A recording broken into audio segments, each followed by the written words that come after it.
So I want you to picture a small town in Korea, way back in the 1930s. Okay, I can see it. There's a grandmother in her kitchen, and she is manually, physically crushing flowers, specifically camellia flowers. She's meticulously pressing them to extract this really thick, glossy oil. Right. It's a super laborious, highly tactile process. Yeah. I mean, she is squeezing out this golden, fragrant liquid that the women in her community use to rub into their hair to make it shine. You can almost imagine the sensory details of the scene, you know? Absolutely. The smell of the floral notes filling up that small room. Exactly. And the sheer physical effort required for every single drop of that oil. Right. And the quiet dedication to a craft that was, well, at its core, just meant to help the women in her neighborhood feel a little bit more beautiful. Yeah. And the craziest part is that very kitchen operation, that grandmother with her hands coated in camellia oil, is the foundation of what would eventually become a massive global empire. It really is an incredible origin story. Because, if we fast forward to the year 2024, that empire, which was built entirely on the shoulders of that single grandmother, officially outsold France in the United States cosmetics market. Wait, really? France? Yeah, France. I mean, Korea exported roughly $1.7 billion worth of cosmetics to the U.S., which surpassed France's $1.26 billion. They broke a monopoly on global beauty prestige that France had held for, over a century. You're listening to The Story Real Korea. Today, we are taking this one incredible Korean story and we're following it all the way down. That's right. This is designed specifically for you, the listener. Even if you are starting from absolute zero on Korean history or, the beauty industry, we are going to move step by step through this whole journey. It's a huge journey, too. We're going to explore how a local storefront survived history, how the next generation fundamentally reimagined the company's ambition, and this is my favorite part, how a completely random observation in a parking lot led to a product that sold over 100 million units. 100 million. And from there, we will unpack the cultural wave that washed over America, how it completely reframed our daily routines, and finally, look at the historical paradigm shift that happened when Korea officially took the crown in the American cosmetics market. So let's head right back to where it all started. Yeah, we really need to meet the grandmother first because she is the true origin point. She's the very DNA of this corporate giant. Her name was Yoon Dok-jung. Okay, Yoon Dok-jung. Right. And she lived in the town of Kaesong, which, as a quick, important geographical and historical side note, is actually currently located in North Korea. Right. But in the 1930s, she was operating strictly out of her own kitchen, extracting that camellia oil, which is often referred to as dongbak oil. And, we should probably explain why camellia oil, right? I mean, out of all the things to crush in your kitchen, why this specific flower? Exactly. It wasn't just like a random pleasant-smelling flower. Camellia oil is incredibly rich in oleic acid. Oleic acid. Yeah, and that acid is highly compatible with the natural sebum that our own skin and scalp produces. So chemically speaking, it penetrates the hair shaft beautifully without leaving any sort of heavy, sticky residue. Oh, wow. So it's actually doing something scientifically beneficial. Exactly. That's why it provided that legendary gloss and shine. Initially, she was just selling it to her neighbors. It was a completely local word-of-mouth operation. But the product was just exceptional. The quality spoke for itself. Yeah, and word began to spread well beyond her immediate circle. And what makes this so fascinating to me is that it didn't just stay a kitchen hobby. Because in 1937, she formally set up a storefront. She opened a real physical shop to sell her oils. Right. Now, it is very tempting to compare this to, modern tech companies starting in Silicon Valley garages, like a couple of guys tinkering until they invent something huge. But I really want to push back on that. I agree. It's not the same at all. Because what Yoon Dok-jung did was infinitely harder. She wasn't a Stanford engineer with venture capital connections. She was a grandmother navigating a highly traditional patriarchal society in the 1930s, all under Japanese colonial rule. Yeah, that is a crucial distinction. We really have to unpack the cultural gravity of a woman in 1930s traditional Korean society scaling a business from her kitchen to a formal, recognized store. Right, it's huge. This was an era where women's economic independence was extremely rare, and honestly, it was culturally discouraged. But she recognized something brilliant and universal. She understood that women wanted to look and feel good. She respected that desire enough to build a legitimate enterprise around it. She didn't view cosmetics as mere vanity. She viewed it as a service, a way to provide dignity and joy to the women in her community. That's a really beautiful way to look at it. It is. By establishing that storefront in 1937, she laid down a blueprint for a business that valued craftsmanship, quality ingredients, and a deep, deep understanding of the consumer. And history certainly did keep shifting around her. So how does a local storefront survive the tidal waves of history? Well, by passing the torch to a visionary second generation, just as the world fundamentally changes. Exactly. And this brings us to 1945, which is a major pivot point for both the country and the company. Korea is finally liberated from Japanese colonial rule, but we need to paint a picture for you, the listener, of what 1945 Korea actually looked like. Yes, the context is vital here, because when we hear the word liberation, we usually think of parades and, immediate prosperity. Right, celebrations in the streets. But the reality on the ground was profound economic devastation. The infrastructure had been heavily exploited for decades to fuel the Japanese war machine. Supply chains for basic goods were practically non-existent. Let alone supply chains for high-quality botanical ingredients used in cosmetics. Exactly. The country was fractured, it was poor, and facing an incredibly uncertain future. It was an environment where pure survival was the absolute priority for most families. And right in the middle of all this national upheaval, Yoon Duck-hyung's son comes home. His name is Suh Sung-whan, and he returns and he takes over his mother's business. Right. But instead of just trying to, maintain the status quo and survive the post-war economy, he fundamentally reimagines it. He transitions it from being a successful hair oil vendor into a comprehensive, full-scale cosmetics company. And he makes a strategic branding decision that tells you everything you need to know about his mindset. He renames the company Taepyeongyang, which translates to the Pacific Ocean. The Pacific Ocean. Yeah, it's a profound statement of intent. I mean, he is looking out from a newly liberated, economically devastated nation, and he doesn't choose a name that sounds local or modest. He chooses a name that evokes a global scale and boundless depth. Right. This name eventually evolves, In English, it became known as Pacific Chemical, and much later, in 2002, they rebranded globally as Amorepacific, which is combining amor, meaning love, with the Pacific. So love plus the Pacific. The audacity of that rebranding in 1945 is just something else. It's like having a neighborhood lemonade stand and suddenly renaming it the Atlantic Ocean Beverage Corporation. That's a perfect analogy. Right. It is a complete refusal to stay small. He is signaling to his employees and his country that they are aiming for the horizon. And Suh Sung-whan, who was also known by the nickname Jangwon, he successfully ran this company for decades. Decades? He steered the ship all the way until 1997, handing the reins over to his own son, Suh Kyung-bae. That represents 3 continuous generations, grandmother, father, son, all building upon this singular vision. And what's deeply interesting is how Suh Sung-whan treated the business of cosmetics during that post-liberation era. For him, building beautiful, high-quality products for Korean women wasn't just a capitalist endeavor. No, it was viewed as a deeply patriotic project. It was a national mission of rebuilding pride.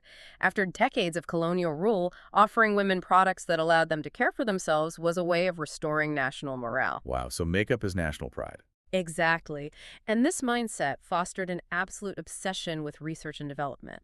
Suh believed in doing things properly. That meant aggressively investing in scientific research, understanding the biology of the skin, and running rigorous clinical tests. That became the unbreakable foundation of the company. It really did. It wasn't just about selling a cream. It was about elevating the standard of Korean manufacturing to the world. So we have this foundation of meticulous research built up over decades, and now we're going to jump forward to see exactly how that obsession with doing things properly culminated in an invention that quite literally changed the way the world applies makeup. This is such a great story. Right. Let's leap to the year 2008. The company has grown into a titan in Korea, and they launch a product under their brand IOPE called the Air Cushion. This is the invention of the Cushion Compact, and it's just a fascinating case study in problem solving. It really is. Let's think about the traditional problem with liquid foundation. It is incredibly messy. You have to pour it onto the back of your hand.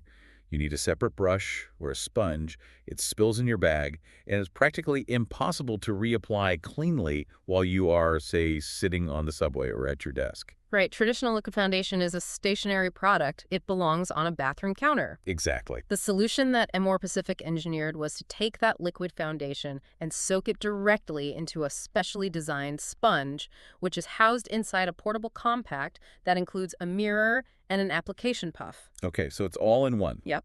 So instead of pouring and spreading, you simply take the puff and tap the sponge. It provides foundation, heavy sun protection, and skincare coverage all in one portable package. You just tap, tap, tap, and you are done. Okay, wait. I have to stop you there and push back on this design. Okay, go for it. Because if I am hearing this as a consumer in 2008, I'm thinking, you want me to soak a sponge in wet foundation, tap a puff into it, put that puff on my face, and then lock that dirty wet puff back inside a dark, airtight compact. Yeah, it sounds a little concerning at first. Doesn't that just become a petri dish for bacteria? How on earth is that hygienic? It is the exact right question to ask, and it is exactly why this product took so much intense research and development. It wasn't just a regular kitchen sponge soaked in makeup. The science behind this is remarkable. Okay, break it down for me. First, they had to invent a completely new type of applicator puff. They used a material called Rubicell. Rubicell? Yeah. Unlike a traditional makeup sponge that absorbs your liquid foundation deep into its core where bacteria can breed, Rubicell is essentially an antimicrobial material with an incredibly fine, dense surface structure. Interesting. It picks up the liquid on the very top layer of the puff and transfers it entirely onto your skin without absorbing it deeply into the pad itself. Ah, okay. So the puff stays relatively clean because the makeup isn't seeping into the middle of it. Exactly. And the sponge inside the compact, the one holding the liquid, was a highly engineered polyurethane foam designed to hold the emulsion perfectly suspended. Wow, so a lot of science went into just the sponge. Tons. They had to figure out a chemical formula where the liquid wouldn't separate into water and oil while sitting in the sponge, and they had to include robust, skin-safe preservatives that prevented any microbial growth. It was a major feat of chemical and mechanical engineering. And here's where the story gets really fun. Because the inspiration for this highly sophisticated beauty product came from the most unexpected place imaginable. It's almost unbelievable. The research team was racking their brains trying to figure out how to keep a liquid suspended in a solid state without it drying out or leaking. Right. And the epiphany came from watching how parking lots use ink pads and stamps to mark parking tickets. You know those stamps where the ink is perfectly suspended in the pad? It never spills. But the moment you press a stamp into it, it releases exactly the right amount of liquid. Right. They looked at a parking lot ticket stamp and thought, what if we do that with high-end makeup? It is a brilliant example of cross-industry innovation. Looking outside your own field often yields the best solutions. But transferring the mechanics of a parking lot stamp to a cosmetic product is a monumental challenge. I can imagine. You are dealing with a liquid that has to remain perfectly emulsified, that can't breed bacteria, and that has to flow seamlessly through a sponge onto a Rubicell puff and then blend perfectly onto human skin. They reportedly ran thousands of rigorous tests on hundreds of different types of sponges and materials just to get the texture, the porosity, and the delivery mechanism exactly right. And the market response was explosive. The sales milestones are almost hard to comprehend. They really are. The IOPE air cushion launched in 2008. By early 2015, they had passed 50 million cushions sold cumulatively. And in that same year, 2015, the momentum was so intense that they were selling roughly one cushion compact every single second, somewhere in the world. Just let that sink in. One per second. It's staggering. And by 2016, they crossed 100 million cumulative units sold, from a parking lot stamp observation to 100 million units. And this raises an important point about industry influence. The cushion compact didn't just enrich Amorepacific. It forced the entire global beauty industry to adapt. Oh, totally. Almost every major Western and European cosmetic brand eventually had to scramble to reverse engineer and release their own version of the cushion compact because consumer demand was just so high. Every brand had one. Every single one. Every cushion product you see on the market today, regardless of the brand name printed on the lid, traces its direct lineage back to this Korean invention. It was a masterclass in combining hygiene, portability, and multifunctional skincare into one incredibly satisfying tactile motion. The physical sensation of applying it, that cool, hydrating tap against the skin, became a ritual. Okay, so with incredible world-beating products like the Cushion Compact Ready to Go. The company was armed and dangerous. But, having a great product in Asia is only half the battle if you want to take over the globe. That's true. How do you sell a wet, spongy makeup product to an American market that, at the time, was obsessed with dry, matte powders? You can't just put a jar of cream on a shelf and expect a cultural shift. You need translators. Yes, exactly. And in the early to mid-2010s, we see this fascinating new generation of curators who essentially take it upon themselves to bring K-beauty to the United States. This translation phase is vital because you are dealing with two fundamentally different cosmetic cultures. If you look at American skincare prior to the 2010s, it was largely viewed as a chore and a somewhat aggressive one at that. Aggressive is the perfect word for it. Right. The prevailing philosophy was about stripping the skin. You used harsh cleansers to remove oil, you used gritty apricot scrubs to aggressively exfoliate, and you applied a basic utilitarian lotion. Like sandpaper on your face. Exactly. But the Korean philosophy was vastly different. It was about prevention, deep hydration, gentleness, and protecting the skin barrier. The total opposite. It really is. To bridge that massive gap, you needed communicators who understood both cultures deeply. And the most prominent figure in this movement was Charlotte Cho. She is a Korean American who lived and worked in Korea, immersed herself in the beauty culture there, and then returned to the U.S. to found an online marketplace called Soko Glam. Soko Glam, right. But her true genius wasn't just retail, it was linguistic framing. She is widely credited with coining the viral phrase, the 10-step Korean skincare routine. Let's actually list what those 10 steps are, because if you've never heard it, it sounds wild. It does. You start with an oil-based cleanser, then a water-based second cleanser, then an exfoliator, then a toner, then an essence, then a serum or ampoule, then a sheet mask, then an eye cream, then a moisturizer, and finally sunscreen. Yep, that's 10. I have to stop you here. As a consumer, how do you convince someone to do 10 intricate steps when they barely have the energy to do one? It sounds exhausting. I know. It sounds like a lot. Explain the actual science to me. What is the difference between an essence, a serum, and an ampoule? Why do I need all three? That's a great question, and it really comes down to molecular size and the concept of a moisture barrier. Think of your skin like a dry sponge. Okay, a dry sponge. If you take a dry kitchen sponge and put a dollop of thick lotion on top of it, the lotion just sits there. It can't penetrate. But if you dampen the sponge first, it becomes permeable. That is exactly what the toner and the essence do. Oh, that makes so much sense. Right. They are watery, lightweight liquids with very small molecular structures. They hydrate and prep the skin so it can actually absorb what comes next. An essence is lightweight hydration. A serum is slightly thicker, packed with active ingredients to target specific issues like dark spots. And an ampoule is essentially a supercharged, highly concentrated version of a serum. So they all have a specific job. Exactly. By layering these products from thinnest to thickest, you are driving moisture deep into the skin and then sealing it all in with a heavier moisturizer at the end. Okay, the science makes sense, but the psychology of it, it still sounds like you're taking the mundane chore of washing your face and telling someone they now have to perform a high-end spa dental experience every single night. That was exactly the hurdle, and that is why Charlotte Cho's framing was so brilliant. She didn't sell it as a clinical medical necessity. She sold it as an emotional experience. Yes, the 10-step routine sounds intimidating on paper, but she reframed it entirely. She positioned it as an aspirational, cozy, nightly ritual of self-care.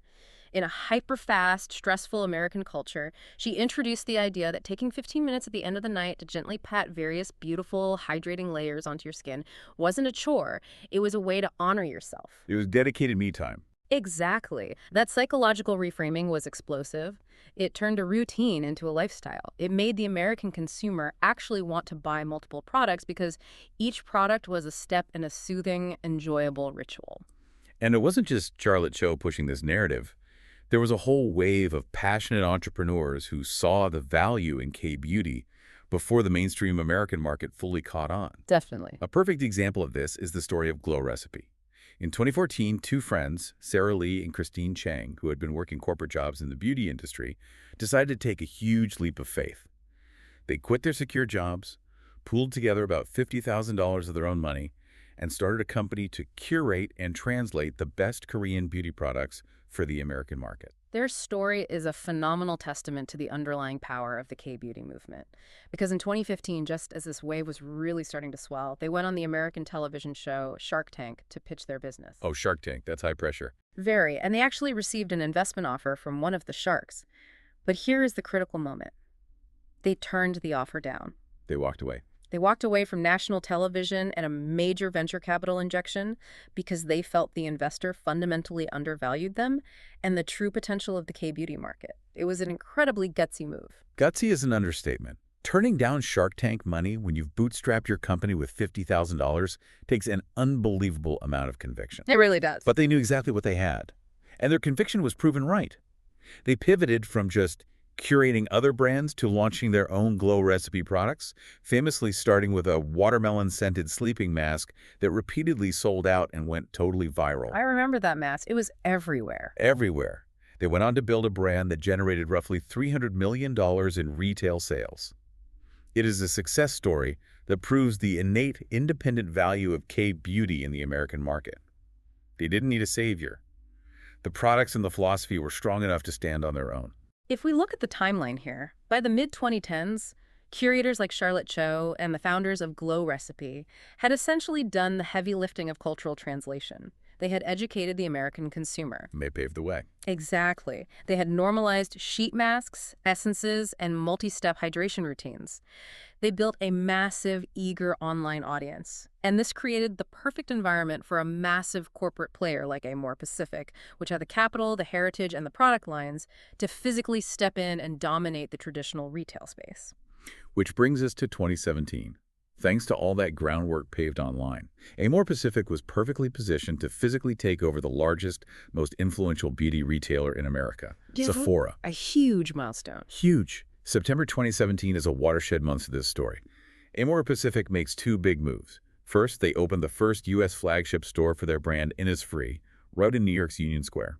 Innisfree is known for being fresh, plant-based, and highly accessible. Right. And in that exact same month, they officially launched their brand Laneige into over 140 Sephora locations across the United States. This was a highly calculated, multi-tiered retail strategy. Amorepacific was essentially building a ladder for the U.S. market to climb. A ladder? How so? Well, the entry level, you have Innisfree. It captures the younger demographic, the more affordable market, the consumer looking for fun, ingredient-focused products like volcanic clay masks and green tea serums. Okay, that makes sense. Then, moving up a rung, you have Laneige and Sephora, which acted as the everyday hero brand. It focused heavily on deep hydration and water science, hitting a mid-tier price point that felt premium but attainable. Right. And then, completing the latter a few years later, around 2020, they expanded Sulwhasoo into Sephora US. Sulwhasoo is their crown jewel, their prestige luxury brand heavily rooted in traditional Korean herbal ingredients like ginseng. It captures the high-end luxury consumer. They didn't just launch a brand, they launched an entire ecosystem that catered to every single demographic and price point. But let's zoom in on Laneige for a second. When they launched in those 140 Sephora stores, they had a hero product that completely changed the game. It wasn't a complex serum or a high-tech foundation. It was the Laneige lip sleeping mask. The lip sleeping mask. Iconic. Truly, it is essentially a small, affordable, beautifully packaged, berry-scented balm that you apply to your lips before you go to bed, and you wake up with incredibly soft lips. The numbers are astronomical. It reportedly sells over 1.5 million units a year and has effectively become a permanent resident on Sephora's bestseller list. That's amazing. So I have to ask, why lips? Out of all the sophisticated science, the 10-step routines, the cushion compacts, why did a tiny pot of lip balm become the undisputed face of K-beauty for millions of everyday Americans? To understand that, we have to look at the anatomy of the lips versus the rest of the face. Okay. The skin on your lips doesn't have sebaceous glands, meaning it can't produce its own natural oils to keep itself moisturized. It relies entirely on external help or hydration from within your body. Traditional lip balms in the U.S. often relied heavily on thick waxes. Right, like chapstick. Exactly. They sit on top of the lips and prevent moisture from escaping, but they don't ever actually sink in and hydrate the deeper layers of the tissue. So think of traditional chapstick, like putting a tarp over a dry lawn. It stops more moisture from evaporating into the sun, but it doesn't water the grass. The lift sleeping mask is like an irrigation system combined with the tarp. That is the perfect analogy.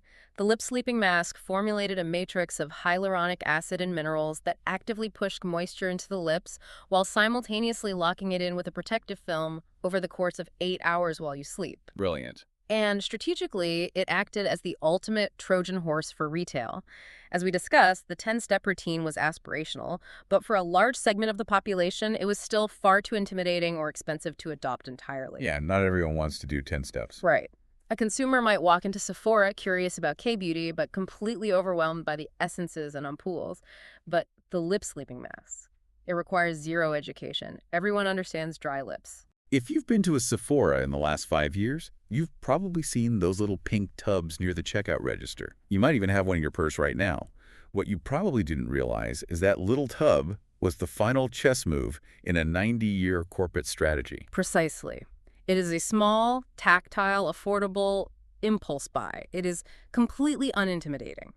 But once the consumer buys it, takes it home, and experiences the incredibly high quality, the elegant texture, and the tangible results the next morning, they are hooked. The trust is established. Exactly. The lip mask was the gateway drug to the rest of the Amorepacific portfolio. It was the perfect counterbalance to the complexity of the 10-step routine. So we have the origin in the 1930s, the ambition in the 40s, the technological breakthrough in 2008, the cultural translation in the 2010s, and the retail takeover in 2017. All this momentum, building over nearly a century, leads us to the year 2024. The big year. This year, mathematically and culturally demonstrates the result of all that work. To understand the gravity of 2024, we have to acknowledge the historical standard. For over a century, if you asked anyone in the world to name the capital of beauty, luxury, perfume, and cosmetics, the answer was unanimous. France. Oh, without a doubt. Paris was the untouchable gold standard. France held an absolute, seemingly unbreakable monopoly on the concept of global beauty prestige. The narrative was built around heritage perfume houses, legacy couture brands, and an aura of European exclusivity. Dating all the way back to the royal courts, France established itself as the arbiter of taste. Right. But 2024 was the year that paradigm definitively shifted. The data tells an astonishing story. In 2024, Korea exported roughly $1.7 billion worth of cosmetics to the United States. $1.7 billion. Yeah. They officially surpassed France, which exported roughly $1.26 billion. For the first time in history, the top foreign supplier of cosmetics to the largest, most competitive beauty market on Earth was Korea, not France. A tectonic shift. $1.7 billion versus $1.26 billion. And it's not just America. If you zoom out to the entire globe, Korea is now the world's #2 cosmetics exporter, period. Incredible. They passed the United States to take that spot with Yes. A narrative of innovation, accessibility, meticulous care, daily ritual, and glowing skin. The consumer voted with their dollars, choosing high-tech formulations and engaging routines over traditional luxury gatekeeping. It is a profound cultural victory. I really want you to trace this incredible visual arc in your mind. Draw a direct line from Yeondokjeong, a grandmother standing in a small kitchen in Kaesong, manually pressing camellia flowers until her hands ached, selling small bottles to her neighbors. Yeah. Trace that line all the way across the Pacific Ocean through decades of war and rebuilding, through parking lot epiphanies and Shark Tank rejections, all the way to a multi-billion-dollar empire dominating the American Black Friday charts and dethroning France. It is a breathtaking journey. If we connect all these dots and reflect on the ultimate through line of this historical journey, the most striking realization is that this was never just about chemistry. No, it wasn't. It was never merely about the raw ingredients or the profit margins. It was, at its very core, about story. Every phase of this evolution was driven by a compelling narrative. The grandmother had a story of community care and craftsmanship. Her son, who named the company after the Pacific Ocean, had a story of national pride and boundless ambition. Right. The Cushion Compact, born from a parking lot stamp, had a story of relentless innovation. And the 10-step routine was a beautifully articulated story of self-love and ritual. The world bought that story. It really makes you wonder, as we look at how quickly an industry center of gravity can shift from Paris to Seoul, what deeply entrenched, untouchable cultural standard in our lives is currently being quietly dismantled in someone's kitchen right now. The next time you look at your bathroom shelf tonight, I want you to look at those products differently. Whether you are pressing a cushion compact or dabbing on a little berry-scented lip mask before bed, realize that you aren't just buying moisturizer or makeup. You are buying a piece of a cultural narrative. You are actively participating in a ritual that crossed the Pacific Ocean. You are touching a line of history that runs all the way back to camellia oil in a 1930s kitchen. Thanks for listening to The Story of Real Korea.